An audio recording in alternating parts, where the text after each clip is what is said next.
નમસ્કાર દર્શક મિત્રો, હું છું પરેશ ચૌહાણ. સૌરાષ્ટ્ર સમ્રાટ ન્યૂઝ ચેનલમાં આપનું હાર્દિક સ્વાગત છે. સંજેલી નગરમાં તૂટેલા રોડ રસ્તા અને ઉબડખાબડ રસ્તાઓને લઈ આમ આદમી પાર્ટી દ્વારા ખુલ્લેઆમ વિરોધ કરવામાં આવ્યો.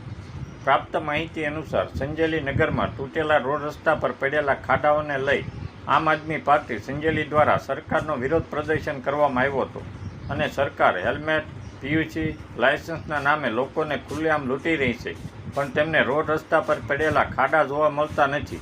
તૂટેલા રોડ રસ્તા પર પડેલા ખાડામાંથી વાહનો સતત પસાર થઈ રહ્યા છે, ત્યારે ખાડાઓના કારણે અકસ્માત થવાનો પણ ભય રહે છે અને ખાડાઓમાં વાહનોના ટાયરો પડવાથી ટુ વ્હીલર, ફોર વ્હીલર ગાડીઓના સ્પેર પાર્ટ પણ તૂટી જાય છે અને આ ખાડાઓમાં પાણી ભરાઈ રહેવાથી મચ્છરજન્ય રોગચાળો, મેલેરિયા, ડેન્ગ્યુ જેવા રોગો ફેલાય છે, સતાવી રહી છે, જેને ધ્યાને લઈ આમ આદમી પાર્ટી સંજેલી દ્વારા હેલ્મેટ અને રોડ રસ્તામાં પડેલ ખાડાઓને ફુલાર પહેરાવી, શ્રીફળ પહેરાવી વિરોધ કરવામાં આવ્યો.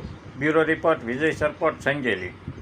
નમસ્કાર. આજ રોજ સંજેલી ખાતે અમે ખાડાને લઈને વિરોધ કરવા માટે આવ્યા છે.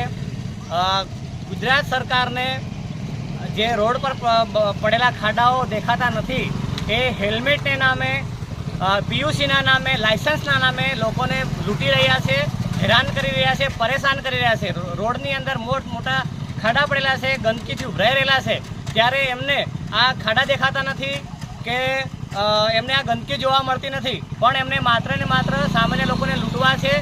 એટલે એમને પીયુસીનું બાનું કાઢે છે, હેલ્મેટનું બાનું કાઢે છે અને આવા બાના કહીને પ્રજાને સતત હેરાન કરવામાં આવી રહ્યા છે. ફોર વ્હીલ હોય, ટુ વ્હીલર હોય, આ ખાડાઓને લીધે ગાડીઓના સ્પેરપાર્ટ તૂટી જાય છે. ઘણીવાર ખાડાઓમાં પડવાથી લોકોના મોત થાય છે, પણ આ આંધળી સરકારને કંઈ જોવા મળતું નથી. સેટેલાઇટ દ્વારા જો મગફળી વાવી નથી એ એમને જોવા મળે છે, પણ રોડ પર પડેલા જે રસ્તાની અંદર જે પડેલા જે ખાડા છે એ ખાડા જોવા મળતા નથી.